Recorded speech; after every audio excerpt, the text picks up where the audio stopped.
Bienvenue à Rouge et Or Express. Le basketball retient l'attention au début d'émission cette semaine puisqu'on a eu droit à toute une performance à Lennoxville samedi soir avec l'équipe masculine du Rouge et Or en retard par 11 points au début du troisième quart. L'ailier Thibaut Desutter a pris les choses en main, marquant notamment 9 de ses 33 points au quatrième engagement pour permettre aux siens de remonter la pente et vaincre les Gators de Bishops 83-76. Desutter trône maintenant au sommet des marqueurs du RSEQ avec une moyenne de 21 points par match.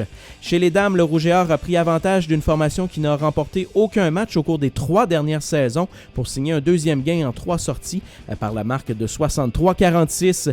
Bishops a subi son troisième revers en autant de matchs en 2015. Raphaël Côté a mené la charge avec 18 points et 11 rebonds, 2 sommets dans cette rencontre.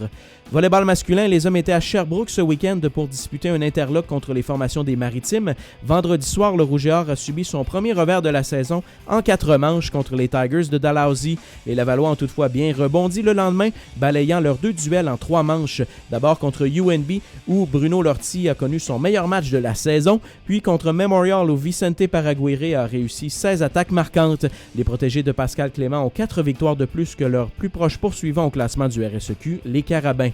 Les femmes aussi se mesuraient aux équipes de la Conférence Atlantique, mais dans leur cas, c'est à Halifax que les parties avaient lieu. Le Rouge et Or a d'abord mis fin vendredi à une vilaine séquence de 5 revers consécutifs en prenant la mesure des Axwomen d'Acadia en 4 manches, avant de vaincre les Huskies de St. Mary's également 3-1 plus tard dans la journée.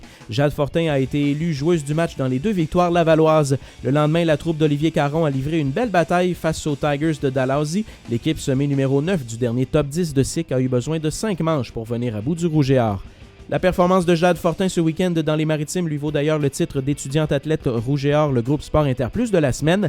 Chez les hommes, l'honneur va à Thibaut Desutter et ses 33 points dans la première victoire de la saison du Rouge et Or basketball.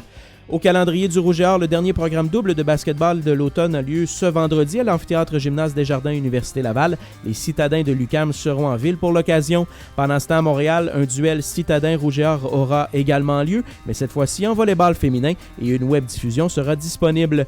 Badminton, une compétition par équipe féminin et masculin aura lieu à l'Université de Montréal ce samedi et dimanche. Le Rouge et Or tentera de conserver sa fiche immaculée depuis le début de la saison. Et enfin, en football, nous y voici enfin. La finale de la Coupe Vanier ArcelorMittal présentée par Promutuelle Assurance a lieu ce samedi à 13h au stade TELUS Université Laval. Pour assister au duel entre les Carabins de Montréal et les Thunderbirds de UBC, faites le 418-656-FOOT ou le réservatech.net. En point de presse lundi, le coprésident du comité organisateur de la Coupe Vanier, Gilles Lépine, a lancé le message suivant aux fans du Rouge et Or déçus de ne pas voir leur favori en action ce samedi. On peut être déçu que le Rouge et Or soit pas là, c'est correct. Mais une fois que le deuil est fait, si on veut voir du beau football, puis avoir une belle activité, qu'on soit chez nous, qu'on soit fiers, nous, d'accueillir les gens, comme on l'a fait en 2009, quand Queens et Calgary sont venus ici, puis qu'on ne revenait pas de voir comment les gens appréciaient le football, je pense que c'est une belle démonstration qu'on peut faire dans la région, puis que les fans peuvent faire « Wow, on célèbre le football universitaire ». Puis c'est à nous de se faire une fête, qu'on va tout faire pour que les gens l'apprécient, que ça va aller, que des parachutistes aux hélicoptères, aux tyroliennes au-dessus de la mêlée, au-dessus du tailgate. Bref, tout ce qu'il faut pour que tout le monde s'amuse et que ce soit une fête incroyable. C'est ça qu'on doit se dire comme amateurs du Rouge et Or. Je les invite à venir apprécier un beau match de football. Puis on a la chance, on a connu les 2 équipes, on les a vues ici, sur notre terrain. C'est tout pour aujourd'hui. Revenez-nous lundi prochain pour un résumé de tous ces événements lors de la prochaine édition du Rouge et Or Express.